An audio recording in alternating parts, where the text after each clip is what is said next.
Lift off and the clock is started. And I can remember we went up to see Alan Shepard go around. He was going around a few times and come back down.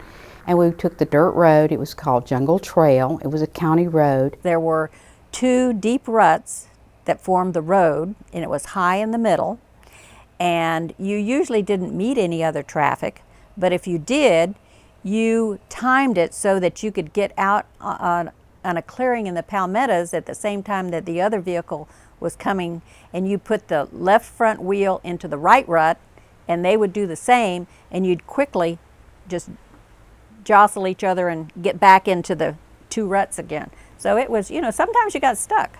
Everybody got stuck on that road that had taken the children up to see the spaceship go up, and he was already back down, and we were still stuck on the dirt road, Jungle Trail. So, it was a paradox here. We were going into space, but we still had dirt roads, major roads in our county. It was our A1A.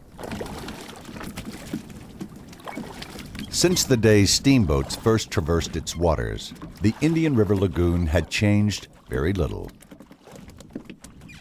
Seagrasses along the riverbed and mangroves along the shorelines provided plenty of habitat for the fisheries. And while activities around Cape Canaveral put America's space coast on the map, the waters around the Sebastian Inlet were set in timeless beauty.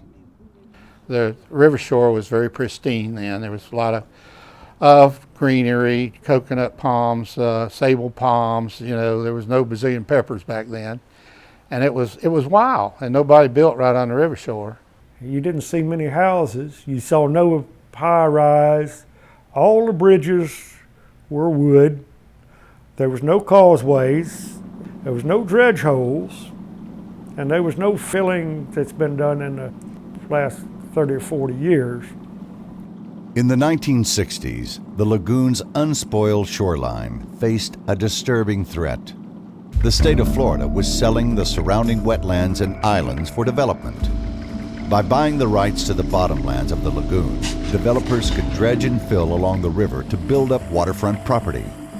These methods, however, threatened the very existence of the nation's first sanctioned wildlife refuge, Pelican Island. In 1881, a German immigrant named Paul Kregel arrived in Sebastian. From his homestead, he could look out over a 5-acre mangrove island in the Indian River Lagoon, where thousands of brown pelicans and other water birds would roost and nest. But when bird feathers became highly prized in the fashion industry, Kregel witnessed the slaughter of countless herons, egrets, spoonbills, and pelicans for their plumage. Taking an interest in protecting the island's birds, and without state or federal laws to back him, Kregel would sail out to Pelican Island with his gun and stand guard.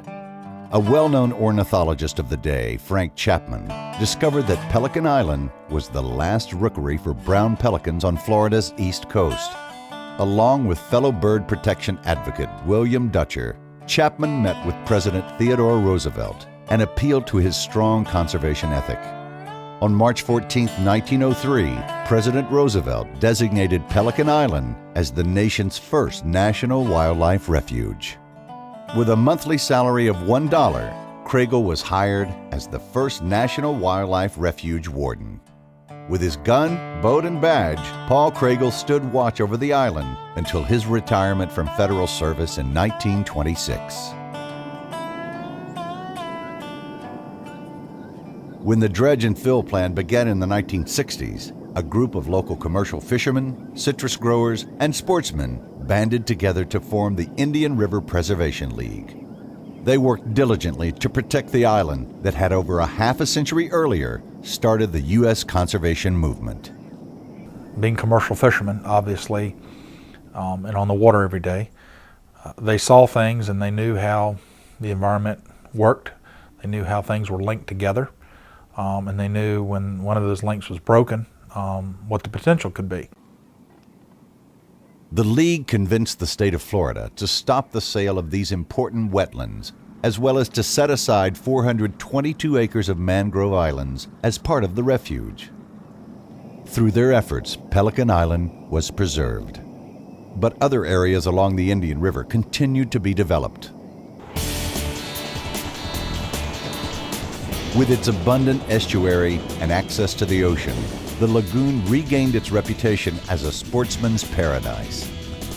Paved roads and a new causeway opened the inlet to a new wave of growth. Marinas and condominiums became gathering spots for vacationers and sport fishermen. And the river, once a serene waterway for small commercial fishing boats, began to move at a different pace.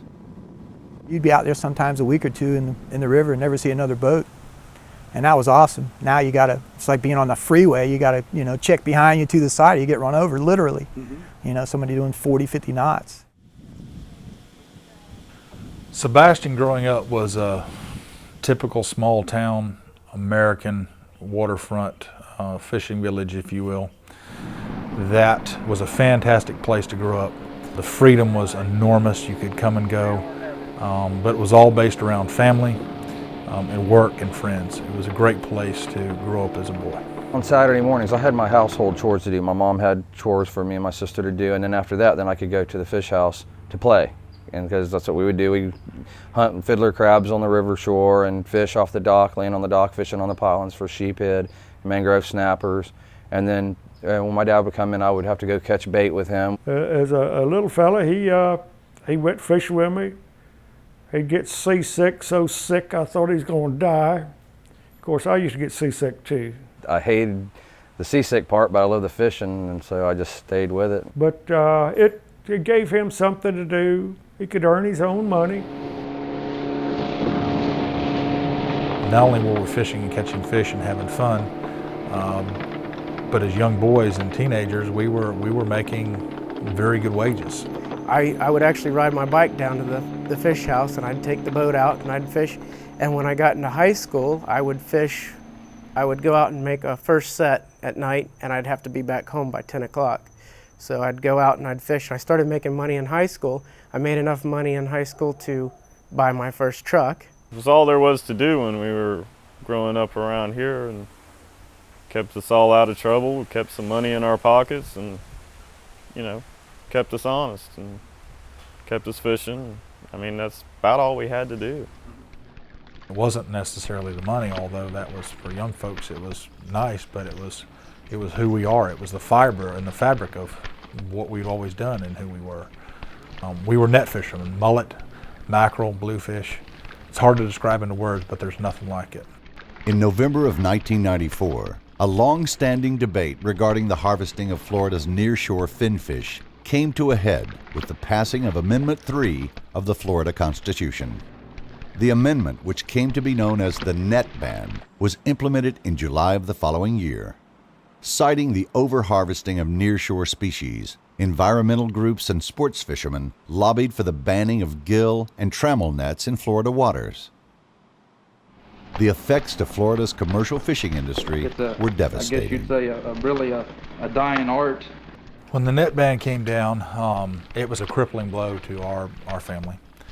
It's what we had done for almost a century, and realizing at that point in time that Florida had changed from when we first came to Sebastian in the early 1900s. When the net ban started, was the worst year I think of my life, because I had fishermen that's all they'd ever done was fished, and some of them were 55, 60 years old, and tears would come in their eyes, and their wives would cry, and it was terrible. It was all I ever wanted to do, and all I wanted to do was retire fishing, if you call it retire, because I've known fishermen being 90 years old and still going. So just like me, I'm 67 now. I figure I had me another 23 years at least, of fishing that I could have gone.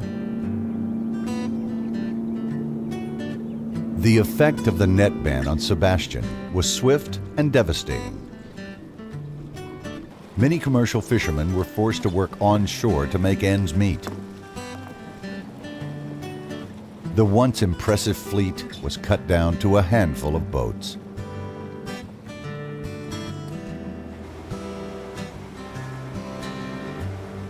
Most of the remaining turned to handline mackerel fishing in the Atlantic. Once the all-in-all net ban in state waters went in, the fish houses really were in trouble because all they had to depend on was the handline king mackerel fishermen.